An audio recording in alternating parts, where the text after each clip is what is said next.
With me today in the passenger seat is Jared Kolb, the Director of Campaigns and Membership for Cycle Toronto. Hello, Jared. Good to meet you, Tanner.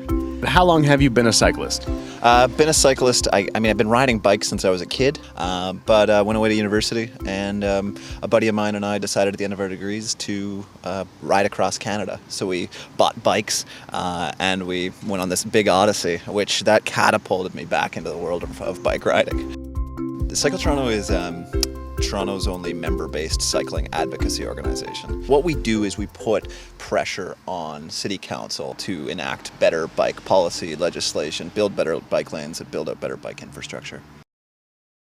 Toronto amalgamated back at the end of the 90s with its surrounding neighbors. And so the city has a very urban part of the component to it and a very suburban part. We know that 54% of Torontonians have ridden a bike in the last year, which is a pretty impressive stat considering that we're a city of 2.7 or 2.8 million people. But we also know that only about 2% ride on a daily basis. So that's a big gulf. What that says is that most people are riding on weekends. There are kids that are, potentially riding to school or not, but they're people that don't feel comfortable riding every day.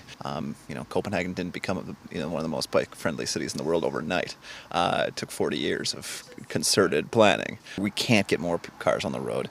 If we're going to get people moving more efficiently, we've got to get people out of cars. But we also can't blame people for not getting out of their car if they don't have an option. A lot of people, there aren't bike lanes. People can't get on bikes. It's the same story with transit. People are not going to take transit unless it's the most convenient option. And so we've really got to make investments in transit as well as in cycling to get people out of cars. Helmets or bike lanes. It's a smart idea to wear a helmet. I wear a helmet in most places I go, but I know that in terms of safety, I feel most safe when I'm in a bike lane, and even more safe when I'm in a separated bike lane or along the waterfront on a trail.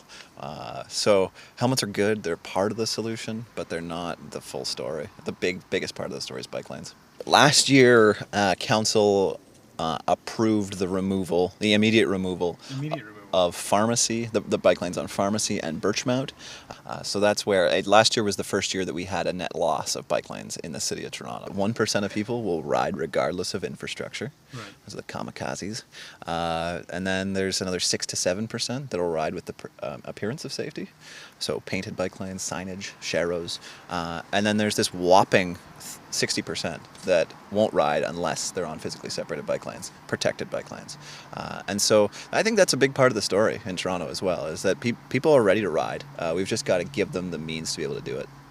So the solution in your mind is to separate bike lanes, and that'll get all the sort of the fence riders out onto their bikes and out of their cars, hopefully. It's going to take time. That's a really important thing to remember. Is this is 30 years. We've got to be thinking about this in the long-term perspective. But yeah, we can get there. Thank you very much for talking to me. Thanks, Tanner.